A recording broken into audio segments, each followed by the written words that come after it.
So we're going to bring it back to California. Lots of fun talking about international winemaking.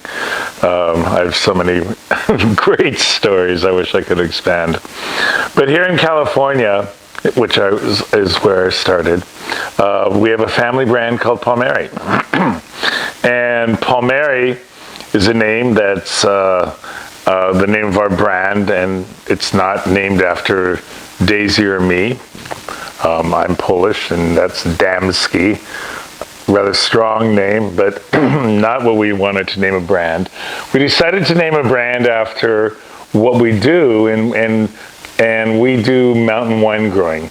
So Palmeri comes from a species of oak called Quercus palmeri, and it's only grown at high altitude. Hence,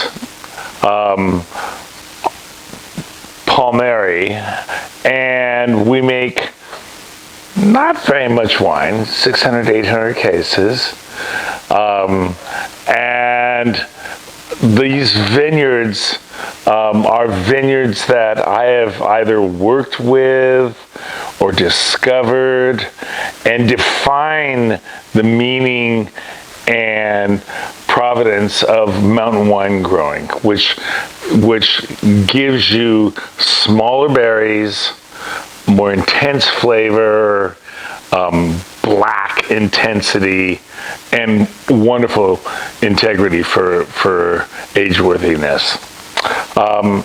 So from Palmeri, we make Cabernet from a vineyard called Sweetwater Springs.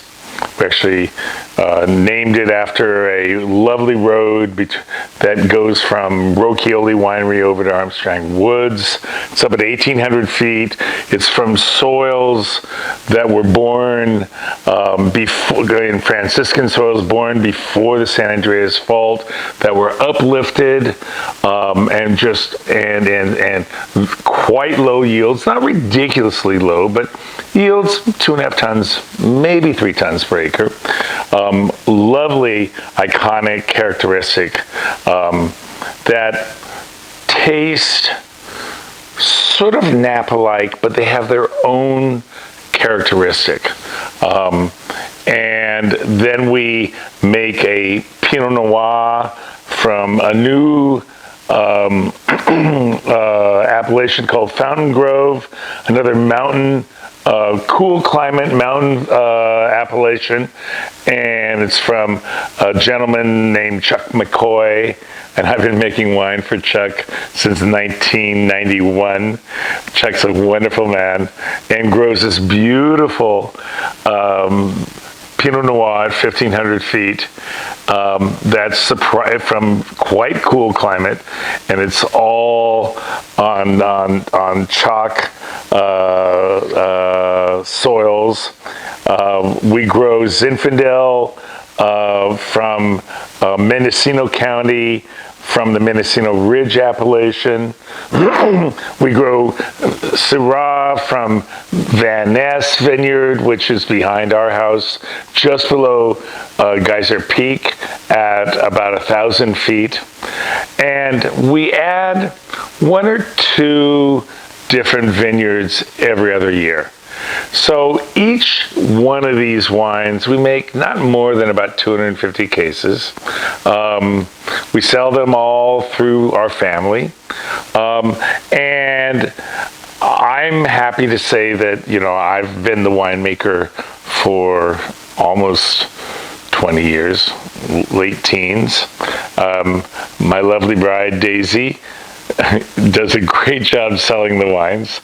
And now, member number 3, Drew Damskey, my son, who's 31, and Drew, who oversees the business part of our business, and I'm teaching him how to make the wine, have taught him, and this will become a brand that will become Drew's, and so I'm slowly sort of handing over the reins to Drew, and he and I discuss each year how to make Palmeri more interesting. Examples of that this year, which I learned from Drew because he's around all these famous winemakers and consultants because he sells all this wonderful brand of barrels called Belron and works a lot in Napa Valley. And so it's really a wonderful situation where here as a winemaker for 44 years, Drew and I talk about, Dad, what about if we tried this? And I have to tell you, after making wine for so many years, I've never said no. I will always have the science background going, I'm not sure if that'll work. But usually, what he suggests has legs on it. And we do this year meaning 2019, we did some incredible experiments of doing what the French call saignées.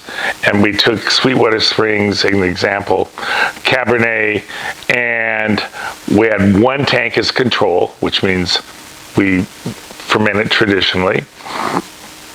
And one tank, the next tank, we did a saigné or a bleed of 33% of juice, and we just put it down the drain just to concentrate it. So we made two entirely different wines. They're both great. One is like madness. It's so intense. And the other one is what you think of as Palmeri. So it's fun to be evolving this brand as any brand does, and keeps changing, and we think it just keeps getting better and better. And that's especially important because that's going to be a brand that Drew will own in the future.